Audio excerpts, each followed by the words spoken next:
10 लाख लोग, एक सपना और सिर्फ 1,000 सीटें। भारत में हर साल अप्रैल का महीना खुशियां कम और टूटे हुए सपनों की चीखें ज्यादातर लेकर आता है। यूपीएससी दुनिया की सबसे कठिन परीक्षाओं में से एक। लेकिन क्या ये वाकई सिर्फ मेहनत का खेल है या फिर ये एक ऐसी रैट रेस है जिसमें पहुंचने से पहले ही फिनिश लाइन को बदल दिया जाता है?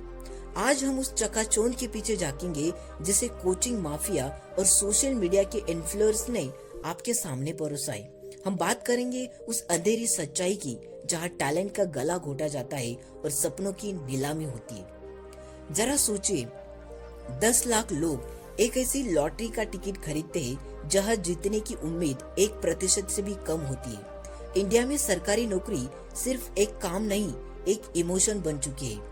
लेकिन इस इमोशन के पीछे जो बिजनेस चल रहा है वो किसी डरावनी फिल्म से कम नहीं है। मुखर्जी नगर और ओल्ड राजेंद्र नगर की तंग गलियों में हजारों अर्जुन अपना भविष्य ढूंढने आते।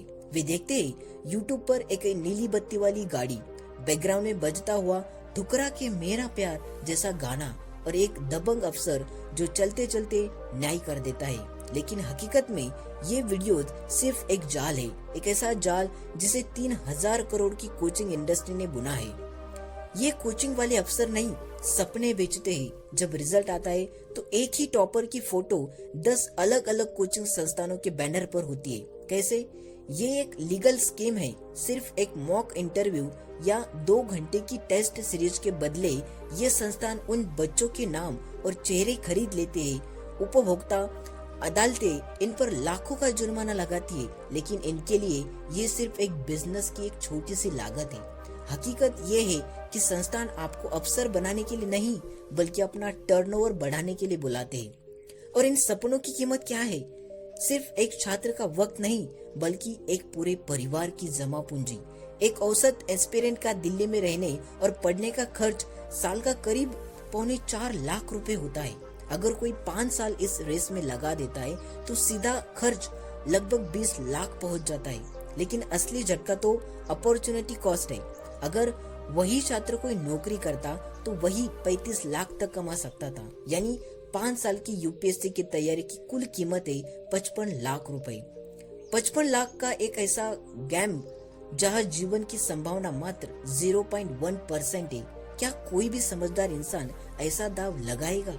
लेकिन यहाँ लोग अपनी जमीनें बेचकर, माँ के गहने गिरवी रखकर इसे जुए में शामिल होते। इस रेस में दौड़ने वाले हर अर्जुन के साथ एक करण भी होता है। करण जिसके पास प्रिविलेज है, जो बेहतरीन स्कूलों से पढ़ाई, जिसके पिता पहले से अफसर है और यही से शुरू होता है सिस्टम का सबसे गंदा खेल, फेक सर्टिफिकेट्स का फ्रॉड।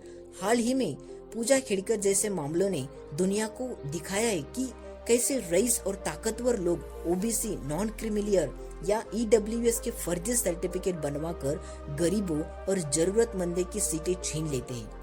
कोई 80 करोड़ की संपत्ति होने के बावजूद खुद को गरीब बताता है तो कोई महंगी गाड़ियों में घूमकर भी खुद को विकलांग साबित कर देता है। जबकि दूसरी तरफ कार्तिक कंसल जैसे असली डिसेबल एस्पिरेंट्स को 4 बार एग्जाम निकालने के बाद भी सर्विस के लिए कोर्ट के चक्कर काटने पड़ते हैं।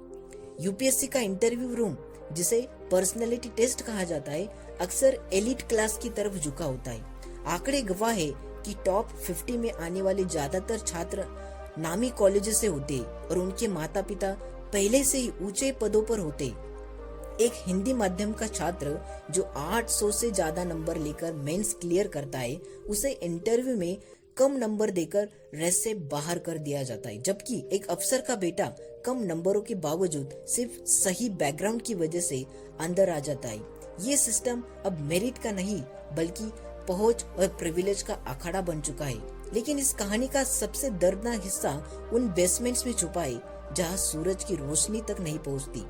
दिल्ली की वो बेसमेंट लाइब्रेरीज जो अवैध रूप से चल रही है। 2024 की वो बारिश याद कीजिए जब महज चंद मिनटों में बेसमेंट में पानी भरने से 3 होनहार छात्रों की जान चली गई।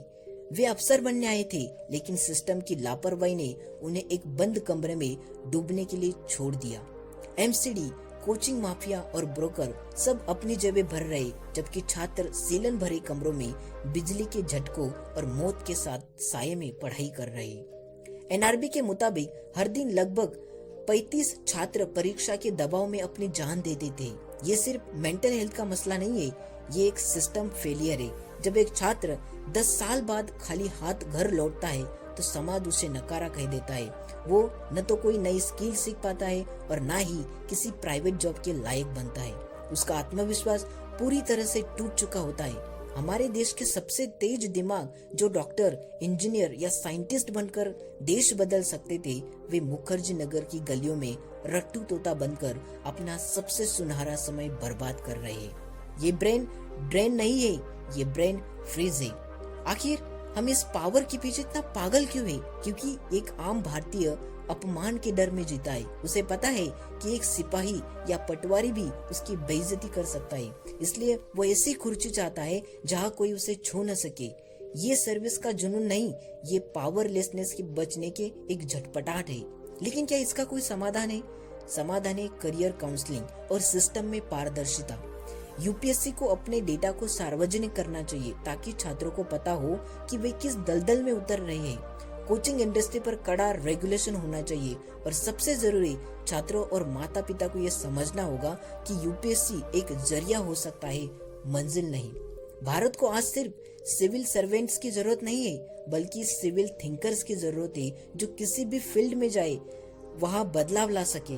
अगर आप इस वक्त अपनी किताबों में डूबे हैं और आपको लग रहा है कि ये एग्जाम ही आपकी आखिरी उम्मीद है, तो एक पल के लिए रुकिए।